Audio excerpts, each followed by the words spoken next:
Hey, welcome back to another installment of the Wide Right Podcast. I'm Manny Navarro, Miami Hurricanes beat writer for The Athletic. He is Carlos Ledo of the MIA All Day Podcast. It's Tuesday, September 19th, right around 12:30 p.m. Hurricanes preparing to play Temple this weekend, a 2-1 Temple Owls team in Philadelphia, 3:30 p.m. kickoff. Owls rank 81st in the 247 Sports Team Talent Composite. They've only got 4 4-star Carlos. So this is a game that on paper you'd think Miami would go in there and win. This is a Temple team that lost, I think 36-7 to Rutgers. We're going to talk a little bit about the game, but I want to get into some other subjects as well. First of all, I wanted to talk some about the NFL Hurricanes. We're 2 weeks into the NFL season. I did some research on that. I was going to share some numbers and information. Bruce Feldman did a story on Miami offensive coordinator Shannon Dawson, talked to him after the Texas A&M game, quoted him. I know Miami fans sort of loved that story because it had to do with the mentality of Shannon Dawson. We're going to get to a mailbag. I requested a mailbag, so we'll answer questions like we always do. But Carlos, I wanted to start with this story here for this episode, which is Alonzo Highsmith, Hurricanes legend, posting a message on social media. And I'm just going to quote exactly what it was. I know he ended up taking it down, but it says, "Seems like every former player is a Colorado Buffalo now. I guess we'll just keep pressing on with a bunker mentality. It's us and only us. I support Dion, but you couldn't pay me to wear a Colorado Buffalo shirt." In reaction to several former Canes, including The Rock, who was there for the college game day and for the game day festivities, all of that stuff. You had Warren Sapp out there. You've had Michael Irvin. As a lifelong Miami fan, as you wear your cap, how much does it rankle your ass that former Canes are cheering on Dion maybe a little too hard? wow, rankle my ass. That's a phrase I have yet to hear. And quite honestly, I was trying to picture how an ass can be rankled, and now I'm just totally thrown off. I just can't even get back into the flow of the show.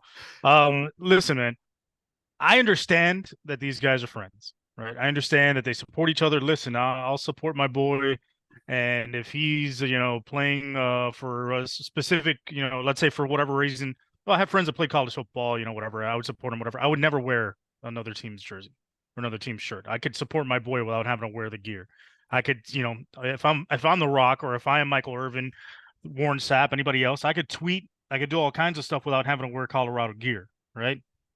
I think there's two things that sort of are at play here. Number one is obviously they want to support Dion because they feel for some reason, and even Dwayne Wade, tweeted that it was the first time he ever watched a football game on a plane, and he was watching it in the car on the way home because he couldn't miss a single snap of the Colorado State game because Dion has galvanized a bunch of people to support him because he's played this role of, the martyr, the guy that everybody's against. Everybody's, the world's pointing their fingers at me. They got their guns drawn and everybody's got it aimed at me. And I'm just here trying to build this program and build a reputation here for Colorado. And really it's a lot of hype, man. And so once a hype train starts rolling, people that want to keep their stars shining and keep their relevance, of course, some of this is genuine. So, like Michael Irvin and Dion Sanders are very good friends. So they're deeply connected. Warren Sapp and Dion are friends. They're deeply connected in ways that other guys are not. And you want to support your friends in that way. But other guys, they're stars. And sometimes when your star starts to dim a little bit, you want to attach to the hottest thing available to keep yourself at the top of the news. What did The Rock do right after game day? He was back on the WWE, right? On Monday Night Raw, I think it was. To me, this was more of a promotional stunt for him to get people getting eyeballs on him for his next appearance, as opposed to him supporting Dion, which to me makes him a sellout and doesn't make him a true Hurricane. Because the last damn thing I'm going to do is put on another team's jersey and go out there and start, campaigning for somebody's ass that at the end of the day, that I ended up fighting that team in '93 and whooping half their team's ass. And I'm going to come back to their field with their shirt on and be like, hey, I love Colorado. Let's go Buffs. No, you beat the shit out of half the team. You almost strangled the mascot back in the day. We almost had an animal murder with The Rock at The Rock's hands. And we're going to come out here and talk about how much he loves Colorado. Get out of here, bro. So it's part loyalty, part star humping. And at the end of the day, to me, and there goes the first shot of the show. We haven't had a shot in a while, by the way. I've been trying to control it at the end of the days. Yes, so anytime you're out of control with it, yes. Now I've actually relaxed it. So if you're playing that drinking game, you got to up your stuff now. You can't go with just beer or rum. Now you got to go to like absinthe or moonshine because you're not getting enough shots to really get hammered. Anyway, I am not legally condoning that. That is just a recommendation. You do whatever you please. Anyway, so it's just one of these things. Like I said, they're trying to latch on to something that's front page news now, for lack of a better term, something that's hot and exciting. But you have to question the loyalty of people that are willing to, change sides and flip quickly in favor of fame and fortune. And that's just a larger thing in our society today, where it's loyalty doesn't matter anymore. Fame, likes, being Instagram famous, being famous on YouTube, being at the top of the charts, being in front of the camera as often as possible, being in people's phones as often as possible is more important than integrity and loyalty. And that shit bothers me. But at the end of the day, you know what? There you go, another shot. To me, I'd rather be like Alonzo Highsmith and piss people off. Yep. Because I have a standard and I have integrity and I have a moral code that I abide by, that I believe in my brothers, that I believe in the university that I went to, the school that I bled and played for, that I'm not going to trade those colors in, even for a moment, to go cheer somebody else on. I'll cheer you on, but I'm not wearing your colors. We're going to get to more on Alonzo in a second, but I want to share some of the college football TV ratings because, again, Dion is just a magnet for eyeballs. This just came out on sportsmediawatch.com a little while ago. Football ratings for week 3 in college football. The Colorado State-Colorado game drew a 4.9 rating, which comes out to 9.3 million viewers. The next closest game, Carlos, on Saturday, 3:30 p.m. start, South Carolina, Georgia, drew a 2.8 rating, 5.42 million viewers. Florida and Tennessee came in third, 5.3 million viewers. The bottom line is he is a magnet for attention. And I think really where this is probably rankling some asses at the University of Miami, as far as their own guys supporting Dion, is the fact that this could hurt Miami in recruiting. And I think in a lot of ways, that's probably where Alonzo Highsmith and others are coming from. Because, look, they're trying to change the momentum, right, for the Hurricanes. Mario did a great job in year 1, but they went 5-7. And a lot of the 2024 and 2025 and 2026 recruits were like, okay, dude, we saw what happened in year 1. Show us something in year 2. And they're doing it, right? They're 3-0 right now. They play Temple this week. They're probably going to be 4-0. My guess is they'll be 5-0 after they play Georgia Tech in the ACC opener before I fly to North Carolina to go see that showdown with Drake May. So things are going right. But can we not sort of admit Dion is sort of stealing everybody's thunder right now? Yeah, absolutely. And Dion is like The Rock. He's a performer. He should fit.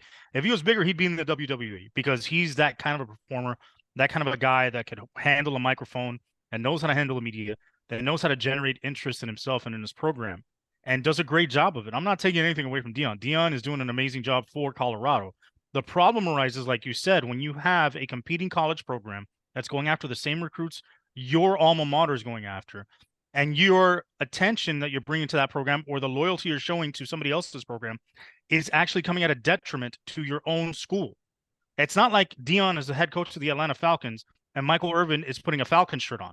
Okay, no big deal. That's not going to affect Dallas and free agency. That's not going to affect them attracting free agents. However, Michael Irvin putting on a Colorado shirt on and jumping up and down in his hotel room screaming, "Go Buffs, I told you," and all that stuff could impact the Hurricanes because not just him, Warren Sapp, The Rock, because what are recruits saying to themselves?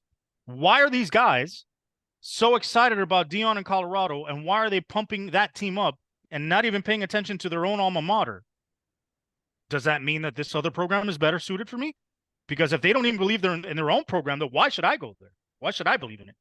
Right. And we're not saying that's happening, but we are saying maybe that is happening. But that's a possibility. And it's just possibility, right? There's a saying in the law, it's called, on its face, right? Prima facie. If you have a prima facie case, if on its face it looks like something happened, then you have enough to go forward in the court. So if this looks like on its face, like the Hurricane alumni are not supporting the Hurricanes and would much rather support Colorado, then on its face, it looks like shit and looks like they don't believe in their program. They don't believe in Mario. Yeah. By the way, the Miami Texas A&M game so far, if you're scoring at home, I'm looking at the numbers again here on this website. I think they had a 4.2 rating in week 2, which came out to Actually, no, it was a 2.2 rating, and it came out to 4 million viewers. So Colorado is outdrawing them pretty regularly. Colorado TCU with 7 million viewers. You know, and let's break down the football aspect of it, right? Yeah. Great win in week 1 for Dion. They struggled against a Colorado State team that sucks. Right. Well, that's That because team was Travis Hunter was out of the game. I think it made a right. But huge difference for him. if he makes that big of a difference in your team, then you're going to be in trouble moving forward. And to be honest, all this hype about Colorado, they took them double overtime to beat Colorado State. I get it's a rivalry game, but that Colorado State team has not been good for a very long time. No. We'll see how it affects recruiting down the road, but there's certainly a lot of national recruits in this, and I'm putting together a list of the top 30 underclassmen, the 25 and 26 kids for the Athletic, just for the state of Florida. There's certainly a lot of guys that are very interested in Colorado, and we can't sit here and deny that that's not going to become an issue here going forward for Mario Cristobal. He's going to be competing head to head with Dion Sanders and an improved Florida State team for players. So it's going to be interesting. Florida State, Florida, and Miami all ranked in the AP top 25, by the way, for the first time since 2017. That hasn't happened in a long time. USF played really, really well against Alabama, though they lost. They were in that game in the fourth quarter. UCF, I think they're 3-0 now or 2-0 now, whatever the record is. I haven't looked at it, but they've been playing well in the Big 12. A lot of competition for eyeballs, a lot of competition for attention, and it's good that Miami is 3-0 right now. We're not talking about a 2-1 team that lost to Texas A&M and really hasn't beat anybody. And I will say this: I'll add this before we talk a little bit more about Miami going forward. Miami of Ohio, who Miami crushed in the opener, beat Cincinnati last weekend. Texas A&M followed up their loss with a 47-3 blowout of somebody last weekend as well. Yeah, they're just the sisters of the poor. Right. It helps Miami's overall ranking. I want to get into Temple. I want to get into the NFL stuff, the Bruce Feldman story, Carlos, and a few other different things here. I got a TV website here blowing up on my screen. And one more thing on the Colorado thing. So what do you think the over-under is going to be on people saying in the comments that we hate Colorado and we hate Dion and we're just hating on him because we're bitter? And listen, I'm not hating on Dion. The fact that I'm not hating on Dion either. The fact that he is drawing attention to this sport is super important. I think from a Alonzo Highsmith perspective, he's damn right for saying what he's saying, right? For calling out those guys. And look, and I can tell you, I'm not going to reveal who my sources are, but I can tell you it rankled some feathers among those players and those people. There was a little bit rankle asses. It only rankled feathers, not asses. It rankled feathers and asses among the alumni. But I bet you they won't say it publicly. You know why? No. Because Alonzo Highsmith is the John Wick of the University of Miami. That dude's for real. You're not going to step to. I don't give a damn who it is. The Rock ain't stepping to Alonzo Highsmith because he knows The Rock might body slam people for fake. Alonzo Highsmith has body slammed people for real. You're right about that, brother. All right, we're going to spend just a couple minutes talking about Temple here really quickly because, again, they're a 2-1 program. They lost pretty bad to Rutgers a couple weeks ago. They came back. I think they beat Norfolk State or something like that. Yeah, it was Norfolk State 41-9 last week, and they opened with a 24-21 win over Akron. So they are what they are. I mentioned 81st in the team talent composite, only 4 blue chip players on the roster. Look, through 3 games, Temple's defense is ranked 3rd in their conference in pass defense and 4th in total defense. Scoring defense, they're only allowing 22 points a game. They've got a freshman running back in Joquez Smith, who ran for 142 yards and scored 2 touchdowns. And then, of course, they've got E.J. Warner, the son of, that Warner, who won Super Bowls with the Rams at quarterback. So they've got some talent on this team. It's not going to be a total pushover, but I think when you look at it on paper, Carlos, I mean, this is the kind of game that if Mario Cristobal really has it rolling, what should happen on Saturday? Listen, it should be similar to Miami, Ohio, if not better. So I'd say it should be like a 41-10 game for the Hurricanes. Over 250 rushing, over 250 passing, somewhere around 500 yards. To me, what I want to see is a continued evolution of the team and progression in what it is they do on a game-to-game basis. Number one is reduction of penalties. I think they did a pretty good job of that against Bethune. They didn't have many penalties. They need to continue that. No turnovers in this game. So no fumbles, no picks. Generate turnovers on the other side. Get some pressure finally from the defensive line. That to me has been the most disappointing part of the season thus far is they're getting pressure, but they're not finishing it with sacks. Yeah. And against better teams, that's going to be a problem. If you allow the quarterback to keep plays alive with his legs or to stay in the pocket and be able to throw downfield, even if there's pressure in his face, he's still going to be able to have it. He's going to have a chance to complete balls. And it's not going to get them in third and long situations and get them off schedule like you want with pressure. So I want to see those things. And I want to see TVD continue to be crisp. I want to see that offensive line continue to progress. I want to see the tackles get better, better in pass protection, better in the run game specifically, and just continue to see the receivers evolve and see some other guys step up. We know what we got in Kobe Young. We know what we got in Restrepo. We know what we got in Jacoby George. Now, can we see other guys come in there and start making plays? We saw, Brashard Smith do it on the special teams with the kickoff return for a touchdown against A&M. We've seen a little bit of Ray Joseph, but he hasn't gotten really any open field plays. Like to see him get the ball. We saw Isaiah Horton make a play against A&M. Like to see him get the ball a bit more. And Tyler Harrell, see what he can do in the open field. See if he can use his speed to get downfield. But again, a lot of that's going to be dependent upon how Temple plays the Hurricanes in their coverage. But I just want to see a continued progression. That's what I want to see. 14 players from the state of Florida on Temple's roster. 2 former Hurricanes. Remember the kicker, Camden Price? He's one of their kickers. And then Alan Hay, the defensive lineman who really didn't play much. He's been a starter for them.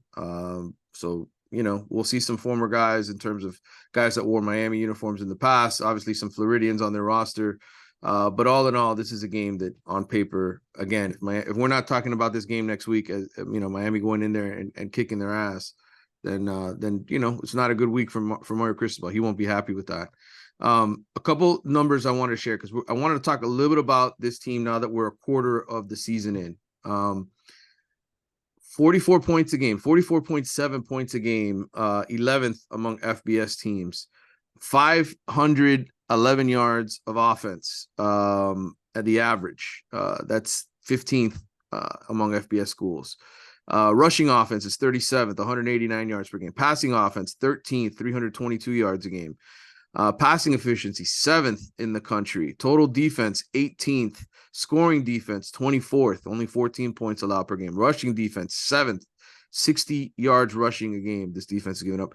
Passing defense is 66, 210 yards a game.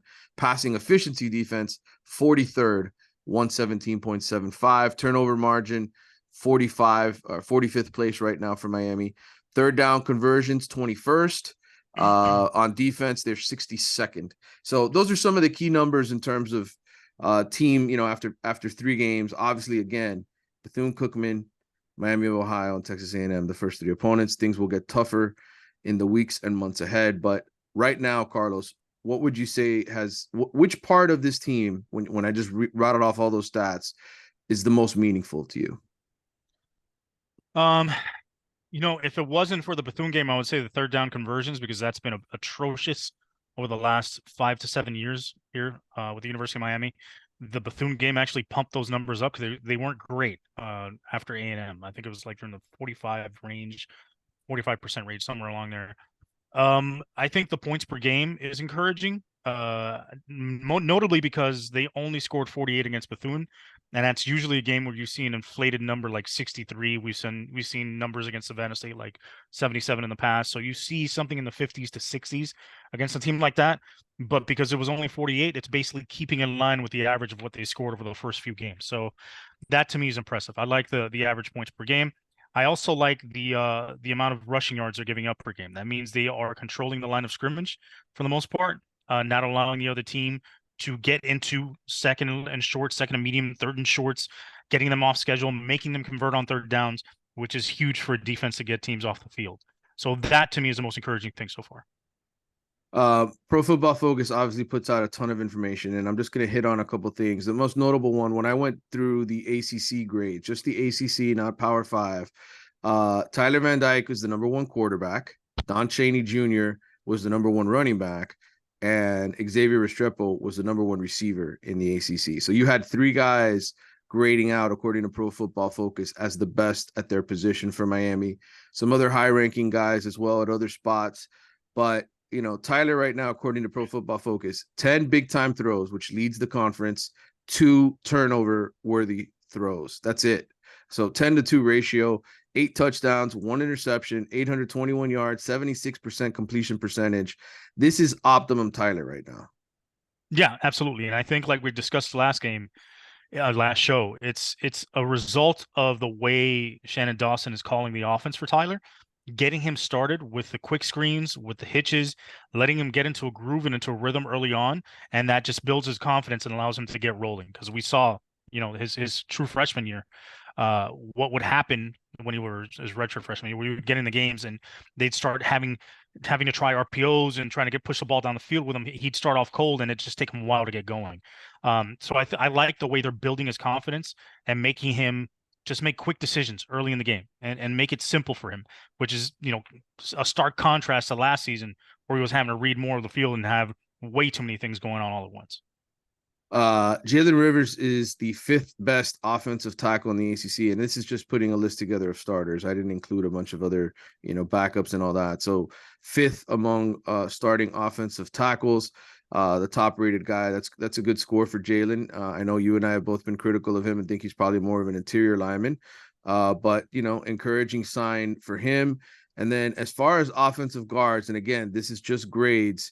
Javian Cohen is 29th. He's the highest rated guy. Inez Cooper is 31st.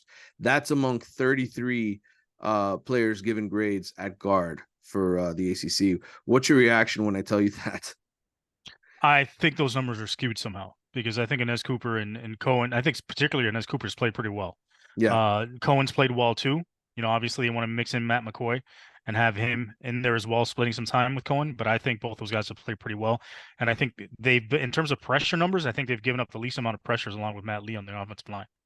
Francis Mauigoa grades out 28th among 32 starters in the league at offensive tackle. I know I kind of skipped over him previously. I just wanted to mention that he's got a few of the holding penalties that I think have hurt his grade. He's also given up a bunch of pressures. Yeah, Matt Lee is 4th among the centers, 4th highest grade behind Florida State, Louisville, and Wake Forest as far as center play.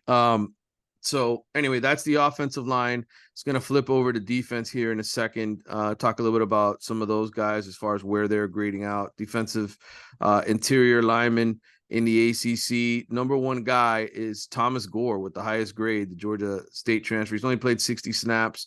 Again, these are guys that have played at least 20% of their team snaps. Leonard Taylor ranks 14th in the league. Jared Harrison Hunt 17th. So you've got 3 guys in the top 20 who are playing at that position. Yeah, and I think, just from the eyeball test, to me, Harrison Hunt has been more impactful this season than Leonard Taylor. And if you were coming into the season thinking about Leonard Taylor and his performance, you wouldn't think he'd be the 14th highest rated defensive tackle in the ACC. You'd think he'd be top 5. Right. Among edge rushers, Ruben Bain, the talented freshman, is 7th right now, grading out 7th in the league among guys with starts and heavy snap counts. That's pretty good for Ruben Bain. He's got a grade of 80.1. Jafari Harvey is 25th. So they've only got 2 guys there. Obviously, Akeem Mesidor has been banged up, has missed some time. Same with Nigel Lee Kelly. You would hope those guys would be ranked higher if they were healthy. Yeah, absolutely.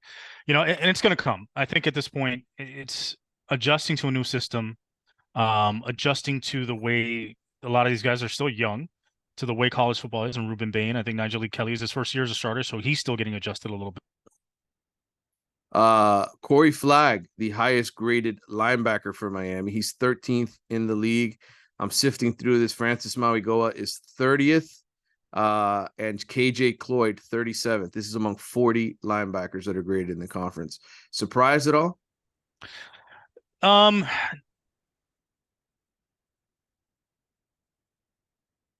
Did I lose you, Carlos? You froze on me. All right, well, that sucks. Come back to me, Carlos. Are you there? Hang on, man. Yeah, I'm coming back, man. Here we go. Sorry, I had to connect to the hotspot. The internet's been going in and out here. Okay. My modem is on like life support. I know many people were cheering in the audience when they saw me freeze and go away. They're like, finally, we got rid of him, Manny. Thank you. What did you do? But no, I'm back. Sorry, I've got a hotspot, and you're not getting rid of me that easy. Oh, all right? Boy. Oh, so boy. Where did I leave off before I turned into Max Headroom? Well, listen, I was giving you the rankings of Miami's linebackers, and then I said, what do you think of that? And then it just flatlined. That's what I thought about Miami's linebacker. No, I'm just kidding. I think KJ Cloyd to me looks good. He played well and against A&M to me and against Miami, Ohio. Didn't see much from against FAMU. Mavagola has been an impact player. You can't deny that. I think Basaint, you can see his athleticism and his potential. He's got a little bit to go. He's probably one of the more physical linebackers on the team. To me, Corey Flagg's been a surprise. I think Corey Flagg's played pretty well, and you can note that he looks faster. He looks more athletic this season, and is not missing any tackles. So when he gets to the football, he makes plays now. Yep. Cornerbacks. Jaden Davis, third-ranked cornerback in the ACC right now in terms of his overall grade. The only guys ranked ahead of him, Miles Jones from Duke and Jerrion Jones from Florida State. So Jaden's been a surprise. We talked about him in the last show. Corey Couch, Darrell Porter, 22nd and 24th in the ACC among cornerbacks. And then Devontae Brown, 42nd. That's among 44 guys that are graded out. But certainly, I think Jaden Davis has been the story, the surprise story so far of the first half or the first quarter of the season. Yeah, absolutely. I think in the summer when we talked about him coming to the Hurricanes and we looked at his numbers from PFF, he was okay at Oklahoma. He wasn't great. I think he was a little bit slightly around average to maybe slightly above average. Yep. But he's turned into a number one corner for the Hurricanes, which we thought was the biggest question on that defense coming into the season. Who was going to be their number one guy at corner to replace Tyreek Stevenson? Who's going to be that lockdown guy? And he's answered the bell. And you know what? Darrell Porter has also played very well. Did not expect him to come into the season and really lock down that second corner job and play as well as he has thus far. Cam Kitchens, 6th among all ACC safeties. Obviously didn't play in the third game for Miami, but All-American.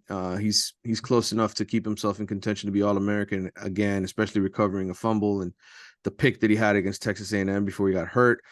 James Williams ranks 25th, grading out above average. And then the last safety who's played enough snaps to qualify is Jaden Davis. He's 32nd among 40 safeties there. I mean, it continues to be the story with James Williams. You see him flash, you see the ability, but it's not enough consistency. It's the same thing with him and Leonard Taylor. I think those guys coming into the season, if you thought of those two, you would expect them to be top 5 at their position in the conference, and it just hasn't materialized yet. And I think hopefully moving forward, they take the steps necessary to be able to make that jump and make that leap to be elite, at the very least at the ACC level. And then as far as field goals are concerned, Andres Borregales, highest rating among all kickers in the league, 5 of 6 on field goals, hasn't missed an extra point yet. Was 1 of 2 on 50+ yarders. So he's doing his job. I think they had a kick return, obviously, for a touchdown with Brashard Smith. I know the special teams sort of was a problem against Texas A&M. You had a punt blocked, etc. But at least from a grading scale, you have some positives on that side. Yeah, and Borregales is an elite kicker. He's got a very strong leg. He's accurate, and he's been very good ever since he's come on board. All right, so we kind of did a first quarter review of the season. Talked about Temple. We talked about Alonzo Highsmith. I want to get into NFL Hurricanes because a week ago it was very popular. All right, before you do that, yes, what grade would you give this team a quarter into the season? All right, A through F. A through F, I'd give him an A. I'd give him a B plus, A minus. I think an A. I think they've exceeded my expectations. They've exceeded my expectations in a lot of ways. I would give them an A. I think the only areas that have been a little bit troublesome have been the muff punt on the punt return and the block punt. That's it. I mean, I think, obviously you would have loved to have played lights out defense against Texas A&M, but they have a good offense. I think Texas A&M might win that division this year. So I can't blame them for giving up 33 points to A&M to that quarterback. I think, that's a good challenge. It's a very talented team, and we'll see going forward if they can maintain it. To me, this is all about health of this team. But right now, first quarter, A grade. They come home with an A. Be careful, Manny. Be careful. You're going to start earning a reputation as somebody who actually likes the Hurricanes now. I'm not necessarily liking them. I'm just telling you the truth. I'm spitting facts, bro. That's what I do on this show. All right, NFL Hurricanes. I just wanted to get to this segment, and then we're going to get to the mailbag. 20. I counted 20 on NFL rosters, 53-man rosters. 8 of them are starters. Can you name the 8 NFL starters that are former Hurricanes? 8 NFL starters. That is a great question. I don't think I can. All right, I'm going to give it to you. KJ Osborne, Minnesota Vikings, started the opener at receiver. David Njoku, the tight end with the Cleveland Browns. Mm-hmm. Those are the only 2 on offense. We've got 6 more on defense. Calais Campbell, 2 starts for the Atlanta Falcons. Wow, I was going to say Calais Campbell's like, he can't still be in the league. He really is. Greg Rousseau, 2 starts for the Buffalo Bills. Denzel Perryman, the linebacker, 2 starts for the Houston Texans. Jalen Phillips, right? He started the season before he got hurt and missed the New England game for the Dolphins. He started the opener for the Dolphins. And then here we go. Tyreek Stevenson has been a starter for the Chicago Bears for 2 games. Lou Hedley is the other one I threw in there because he's got the punting job for the New Orleans Saints. But hardly the kind of impact that Mario Cristobal wants every Sunday, right? You obviously need guys. When I give you that list of just who's starting, I mean, it's hard to even envision maybe other than Jalen Phillips or Rousseau, who would even be a Pro Bowler at this point, right? Lou Hedley. Maybe, and Lou, I watched the game last night. I was watching the Monday night. He didn't have a great day punting. He had a couple balls go off the side of his foot. 30-year-old rookie, Lou Hedley, by the way. But let me tell you something. If you could match a player to a city, yes, Lou Hedley in New Orleans, my God, what a match made in heaven. That tattooed Australian, I just see him going up and down the French Quarter, pounding Fosters, tattooing people on the streets. That dude is wild, and I'm so happy for him. Hopefully his season improves. Obviously the NFL ball is a little different than the college ball. Maybe that's the issue. But all those guys that you mentioned who could be a Pro Bowler, obviously we're going to eliminate Calais Campbell. He's at the end of his career. He's been a Pro Bowler before. I don't know, man. I think the more likely candidate, maybe Tyreek Stevenson is someone down the road. I mean, he's earned a starter job. Yeah. He's been exceeding expectations for the last few years. So I'm just going to go with Tyreek Stevenson. There are 5 cornerbacks in the NFL that graduated from the University of Miami. Artie Burns is with the Seahawks. He's played 33 snaps off the bench. D. Delaney from the Buccaneers. He's played 1 snap so far. Ivy, who's just playing special teams. Michael Jackson played 21 snaps with the Seahawks, and then Stevenson. Tight end, 4 tight ends in the league. Jimmy Graham still playing. Brevin Jordan, Will Mallory, and David Njoku, who I mentioned earlier. So 2 running backs, DJ Dallas and Travis Homer. 2 receivers, Braxton Barrios and KJ Osborne. 1 offensive lineman, John Feliciano. I think that'll change next year with Matt Lee and Javian Cohen. And then 3 linebackers, Perryman, Phillips, and Quarterman. That's your Hurricanes in the NFL update. And a bigger sign as to what's been wrong with the program for a long time: 0 quarterbacks. Yeah, I mean it's been ridiculous for a long, long time. I think the overriding sentiment here, though, is Mario needs guys to help represent him on Sundays. When you talk about this competition, right, for recruits, etc., they need that. Yeah, absolutely. And it doesn't help that the guys that were superstars in the league and have since retired or have high profiles in other places are running around with somebody else's program. All right, Bruce Feldman wrote a story in The Athletic. I would tell you to check it out if you don't already have a subscription. I know Carlos pays full price for it, but for those of you who only want to pay $1, I think you could still do that. Basically, Bruce wrote about he caught up with Shannon Dawson. You know, Bruce talks to coaches all the time. He's got great relationships. He is our national reporter, so he got some access to Shannon Dawson over the phone. Talked to Mario as well. This is like literally right after the Texas A&M game. And he wrote, with the Canes clinging to a lead against a big SEC squad, it was crunch time, and Dawson knew what he wanted. I don't think we can run out the clock, Cristobal said. Stay aggressive. Run out the clock? Dawson replied, I'm trying to end this mother effing game right here. If they match up, we're going to throw the vertical.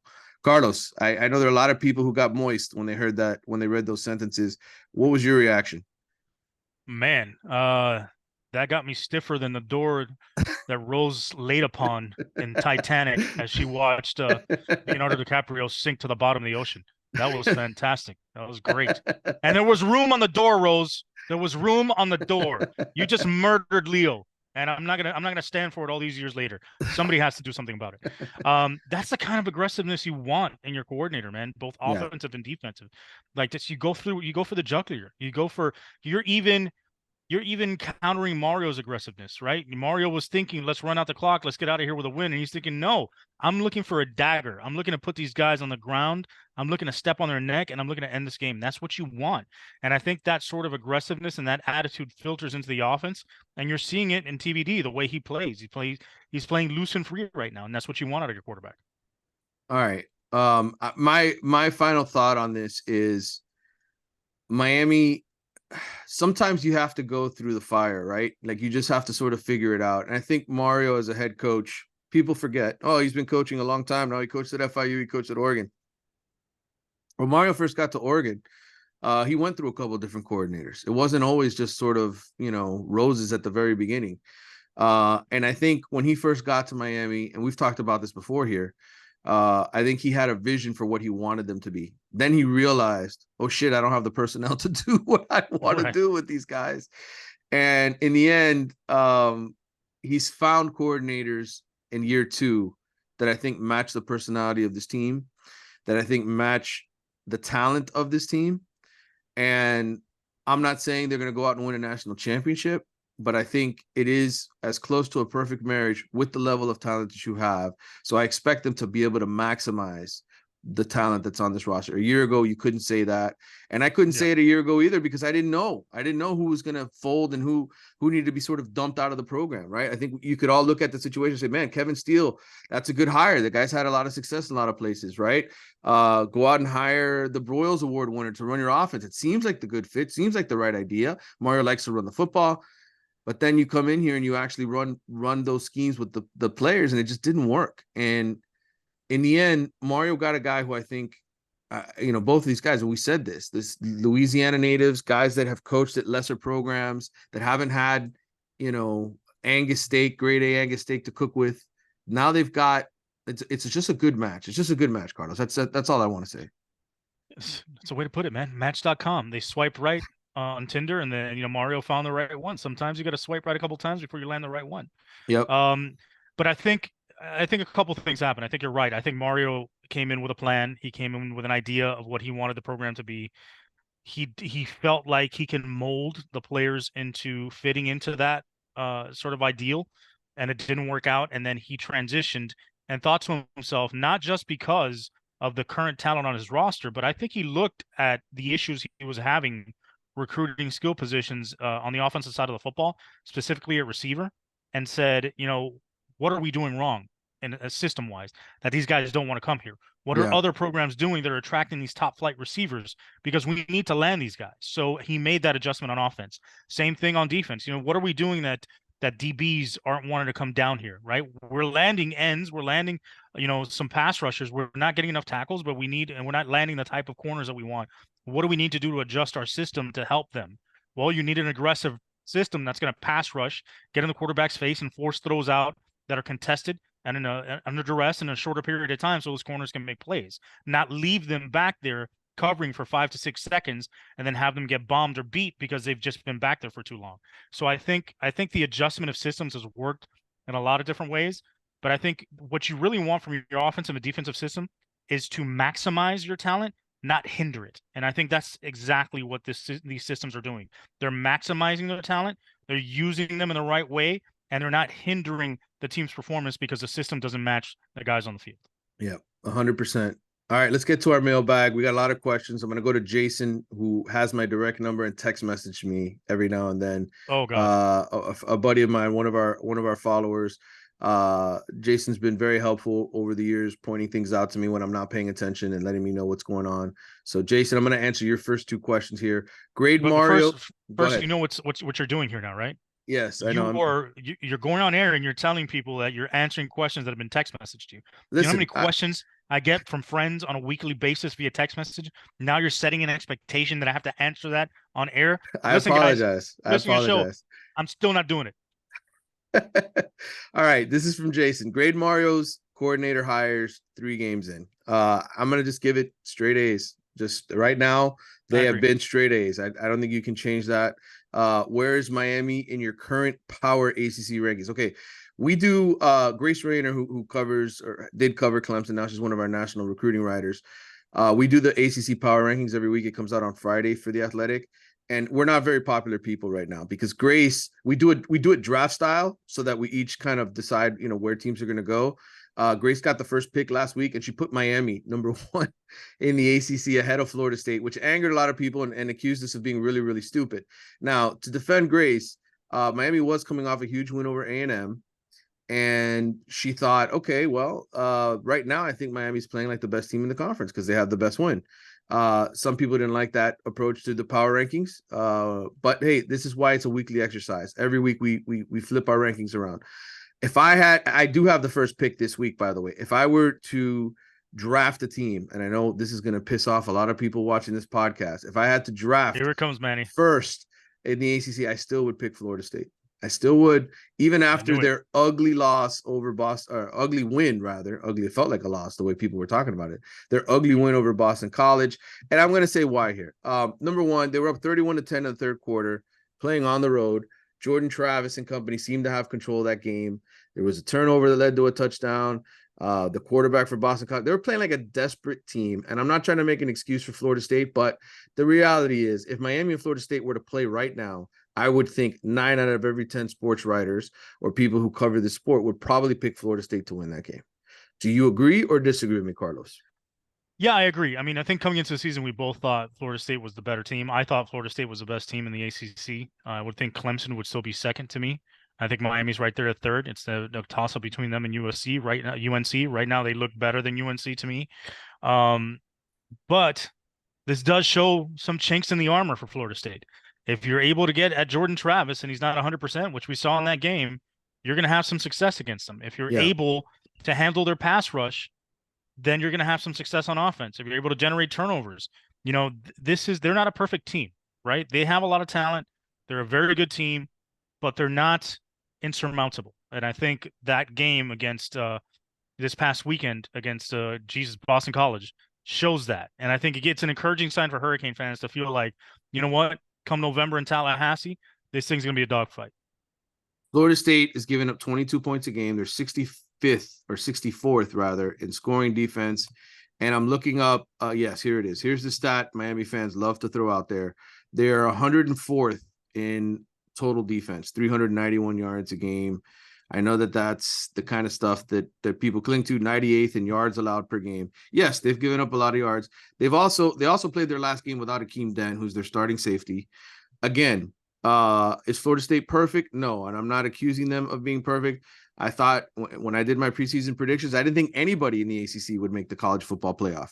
After I saw them beat LSU in week 1 pretty convincingly in the second half, I thought, okay, maybe they are a playoff team.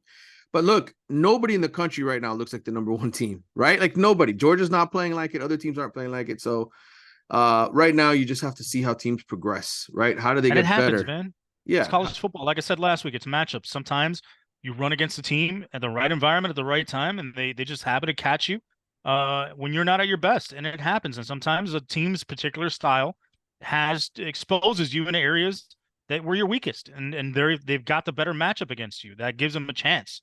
And I think, in terms of stats are concerned, the fact that people are waving that Florida State stat of how many yards they're giving up on defense, to me, yards allowed on defense is a shitty stat. I really don't care about that. What I care about, points per game.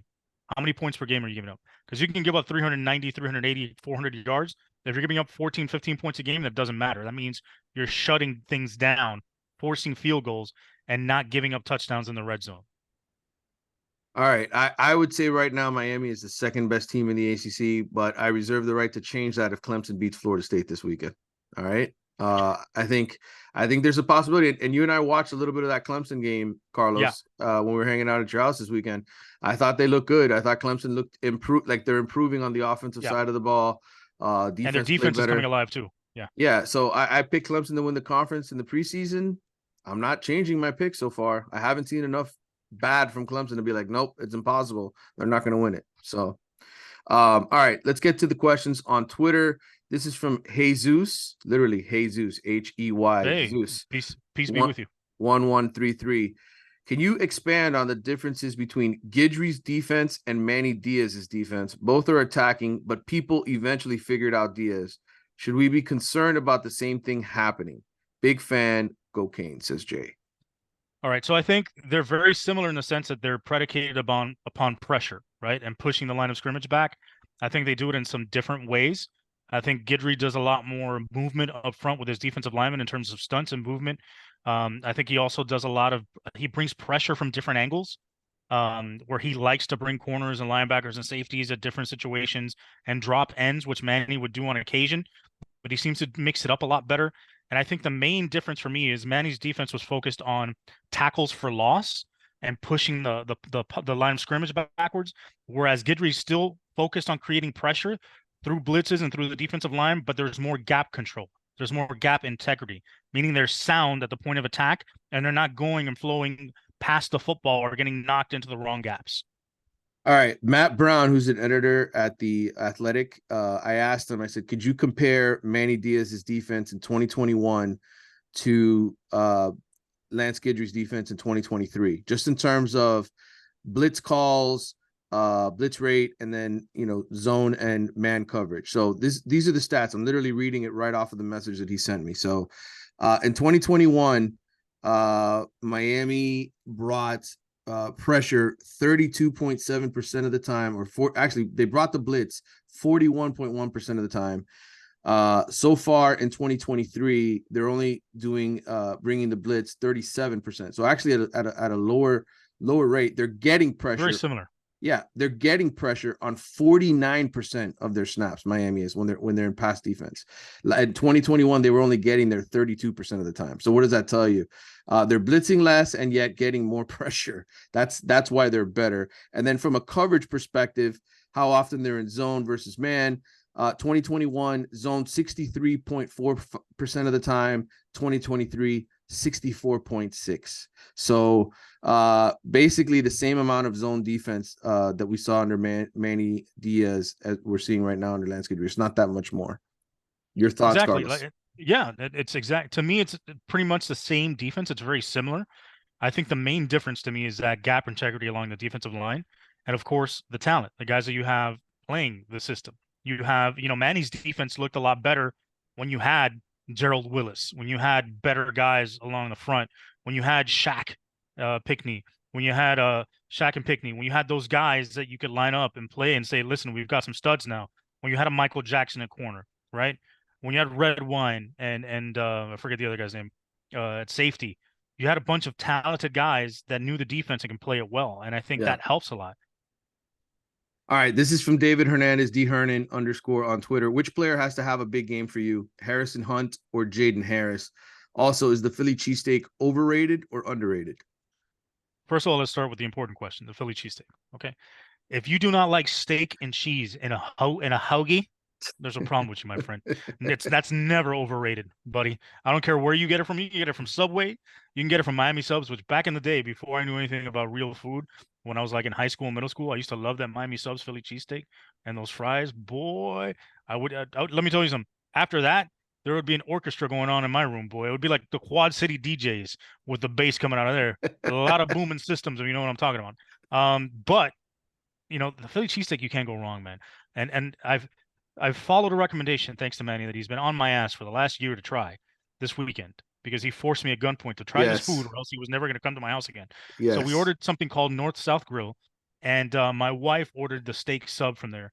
And basically it's a Philly cheesesteak just with American Wagyu beef. And let me tell you, my God, delicious. But yeah, cheesesteaks aren't overrated, man. You can't go wrong with them. Now, the difference is, do you like it with the provolone or do you like it with the cheese sauce? That's the thing. Where do you go, Manny?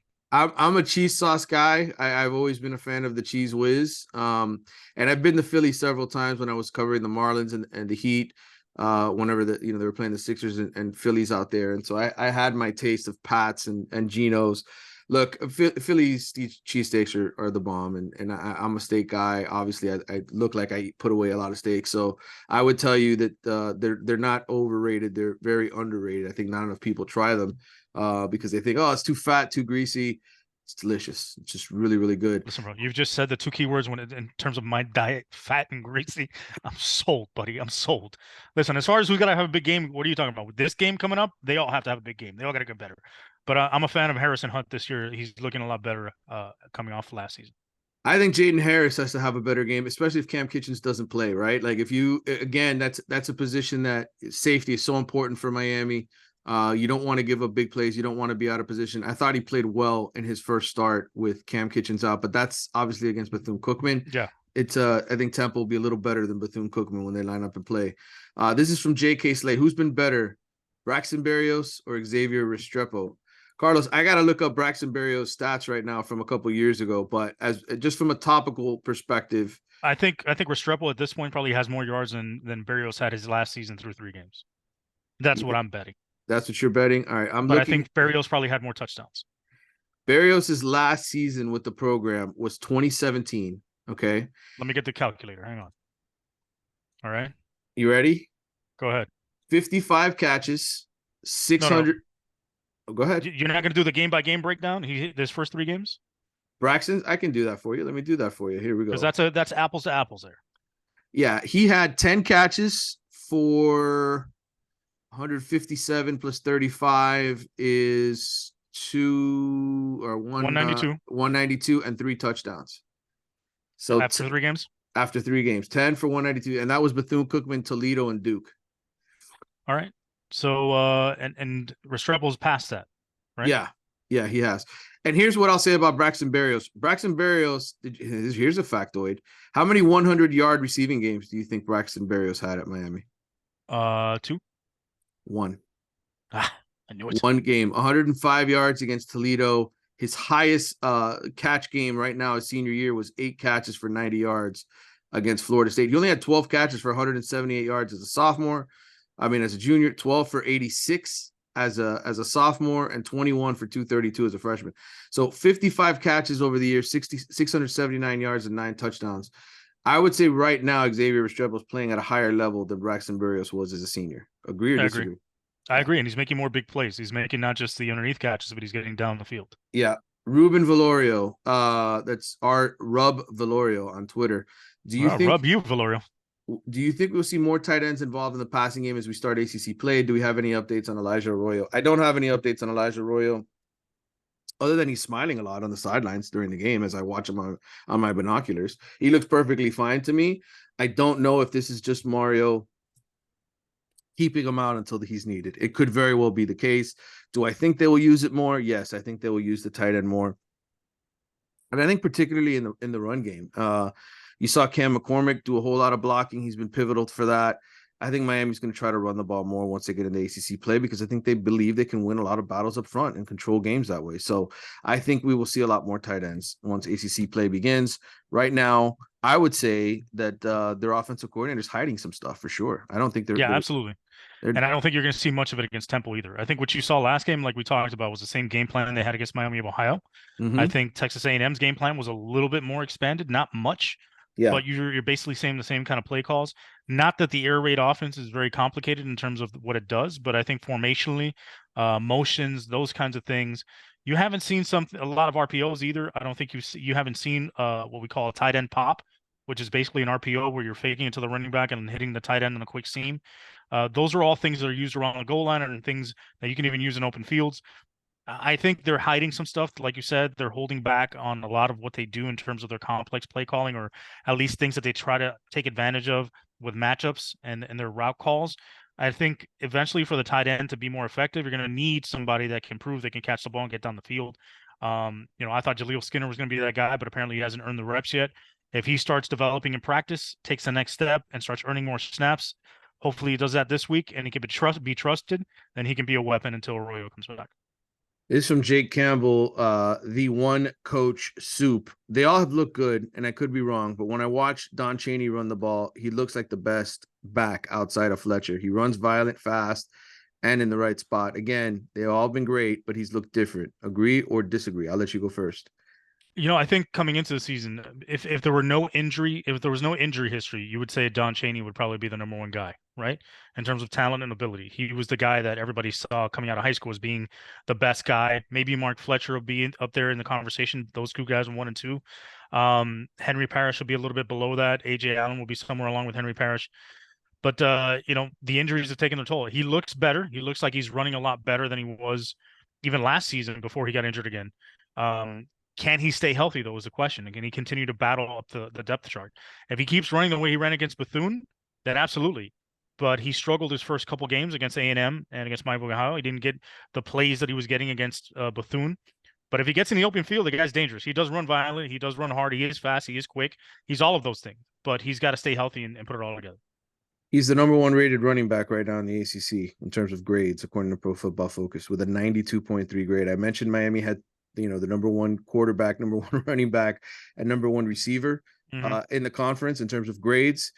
He's only played 20 snaps on rushing attempts. He's got 18 carries for 122 yards, 2 touchdowns. Granted, a lot of this came against Bethune-Cookman, Yep. but he's got 8 tackles that he's missed tackles that he's forced. He's averaging 4.8 yards a carry. Right now, he's playing like the best running back in the ACC. Although I will say Henry Parrish Jr. is not far behind him. He's fifth, 26 attempts, 192 yards, and a touchdown, and 10 missed tackles And forced. So, Paris is running a lot more physical this year too. yeah, the running backs have been very good. All right, this is from Marcus Williams, or actually Money Kane. What area of the team has surprised you the most? What unit has to make the biggest step forward if we want to make the ACC championship game? To me, it's the defensive line. I think I need to see more from those guys if they're going to really have a chance to compete for an ACC championship. They're going to need those guys to play at the top of their game against Clemson and Florida State and North Carolina. They got to create pressure, and they've got to dominate up front. I think that's the area that I would say maybe not surprised, but I was expecting more from them.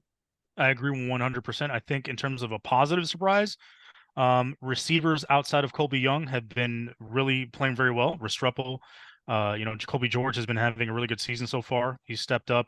And also the corners. I think the corners have been surprisingly good. We thought that was an area of weakness coming into the season, and they've been very good so far. All right, last one from Blake Bowen. It's AB Bowen 1016 on Twitter. I know Mario is a run first guy, but do you think he'll keep letting Van Dyke and Shannon Dawson throw it around as they have been through the first 3 games? Thanks, Manny and Carlos. Listen, if they keep on putting points up on the board, if they keep moving the football the way they are and keep staying balanced as they are, because they are running the football, I don't see why Mario would want to change what Dawson is doing. I think at this point he's going to let him cook and say, "Listen, go do it. You're proving it so far, right? You've shown me thus far that this is the way to go, and what you're doing is the right way. I'm not going to put my fingerprints on it. Just let that boy ride."